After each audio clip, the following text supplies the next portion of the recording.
Good afternoon, good fellas. We hope everybody is rocking out today. Did you get it? Did you get it?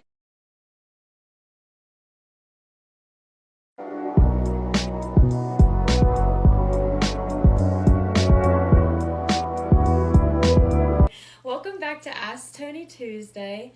Tony, can you believe it? We're already on episode 5. I know, it's great. Already. It's Yeah. crazy. All right, so let's get into it today. The first question of the day is, what is the best product for keeping your granite clean and shiny? The best product is really mild soap and water, whatever you would use to wash a dish, Ivory liquid, something like that. Very little soap, more water than anything. You don't want to get a buildup of soap. You could use Windex, you can use Glass Plus, you can use any of those cleaners. Just try to avoid ammonia. Ammonia won't hurt granite, but over time it will leave a film on it. So it's best to avoid it.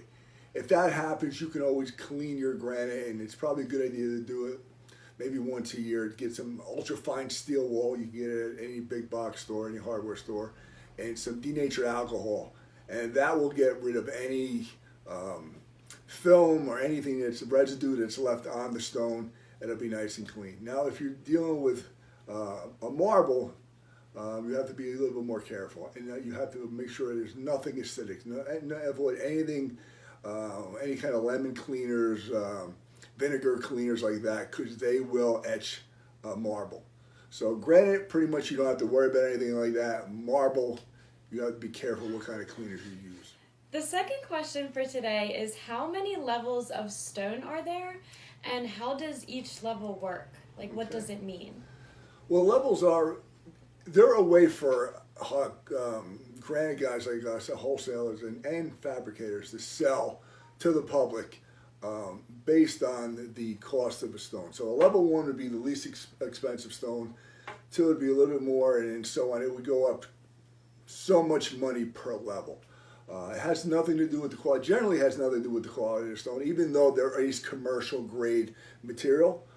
We don't carry any commercial grade material because to me, it's not worth it. I mean, we're a quality shop. We bring in quality material, so it's not worth it to me to bring in a commercial grade material where I have to cut around big blotches or cracks and then throw, the rest of it in a dumpster. So, first quality material, and the levels are, the more consistent the stone is, usually the lower the level, because as they acquire that stone, it doesn't change. So there's an abundance of it.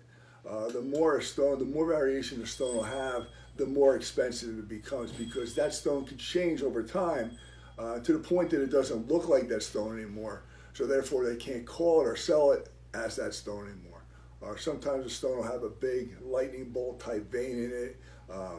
Sometimes those veins are a dry vein or a mud vein where the blocks will crumble. So there's a lot more waste involved. So it's supply and demand, and then there's also the workability of a stone. Sometimes a stone isn't that expensive, but because it has a lot of these dry veins or mud veins, there's a lot more fabrication that needs to go in. Thank you again, Tony, for answering the questions this week.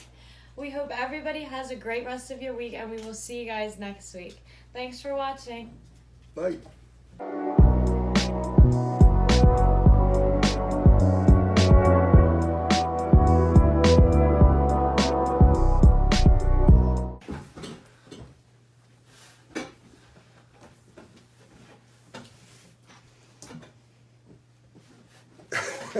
And the second question for today is, how many levels... Angel.